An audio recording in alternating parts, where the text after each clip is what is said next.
પોરબંદર અને છાયા વિસ્તારના નાગરિકોને શુદ્ધ પાણી પૂરું પાડવાના ઉદ્દેશથી અંદાજે 50 થી 55 કરોડના ખર્ચે તૈયાર કરાયેલો રામગઢ ફિલ્ટર પ્લાન્ટ તંત્રની ઉદાસીનતાના કારણે ઘણા સમયથી બિનઉપયોગી હાલતમાં ધૂળ ખાઈ રહ્યો છે।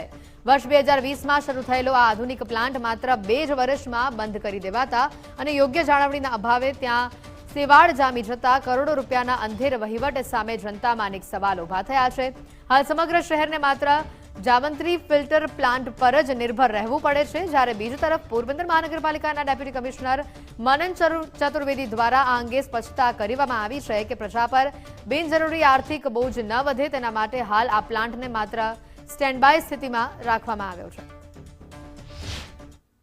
એ છાયા નગરપાલિકા વખતેની જે તે વખતની યોજના છે જે પાણી પુરવઠા બોર્ડ દ્વારા અમલ કરવામાં આવી હતી।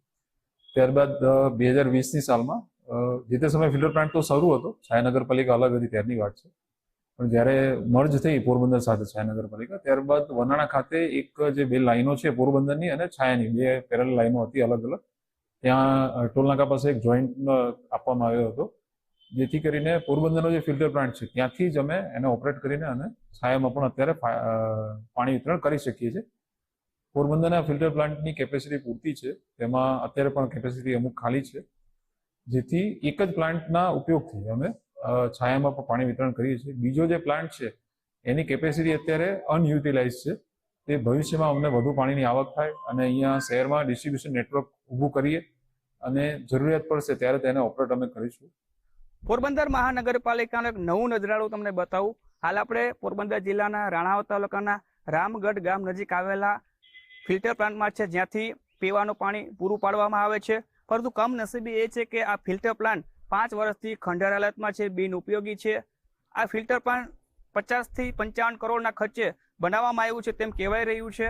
આ ફિલ્ટર પ્લાન્ટ 5 વર્ષથી બંધ છે। ક્યાંક અધિકારીઓની બેદરકારી, ઉદાસીનતાના કારણે હાલ આ ફિલ્ટર પ્લાન્ટની આવી પરિસ્થિતિ જોવા મળી રહી છે। સેવા જામી ગયો છે, મોટરો બંધ હાલતમાં છે, ક્યાંક તૂટેલી ફૂટેલી હાલતમાં અમુક જગ્યા જોવા મળી રહી છે, ક્યાં સિમેન્ટું મારવામાં આવી છે। વાત એવી છે કે ફોદાડા ડેમમાંથી જે કહેવાય કે પાણીની પાઇપલાઇન એક્સ્ટ્રા નાખી ને અહીં પહોંચાડવામાં આવે તો પૂરતા ફોર્સથી અહીંયા ફિલ્ટર પ્લાન્ટ સુધી પાણી પહોંચાડી શકાય, ત્યારબાદ પોરબંદરના છાયા વિસ્તારમાં આ પાણી પહોંચાડી શકાય। પરંતુ અધિકારીઓની બેદરકારીના કારણે તમે જોઈ રહ્યા છો કે 5 વર્ષથી કેવી હાલતમાં ખંડેર હાલતમાં જોવા મળી રહ્યો છે। મશીનરી જે પણ અહીંયા જે છે તમે જોઈ રહ્યા છો તે ખંડેર હાલતમાં છે, બિનઉપયોગી છે, કાટ લાગી રહ્યો છે। આ ફિલ્ટર પ્લાન્ટ બિનઉપયોગી બન્યો છે। અધિકારીઓની કારણે, બેદરકારીના કારણે ક્યાંક આવી પરિસ્થિતિનું નિર્માણ થયું છે, ત્યારે સરકાર આ બાબતે શું પગલાં લેશે કે નહીં, કે ફિલ્ટર પ્લાન્ટ ફરી એકવાર શરૂ થશે કે નહીં, તે પણ એક મોટા સવાલો બની ગયા છે। કિશન ચૌહાણ, ગુજરાત ફર્સ્ટ, પોરબંદર।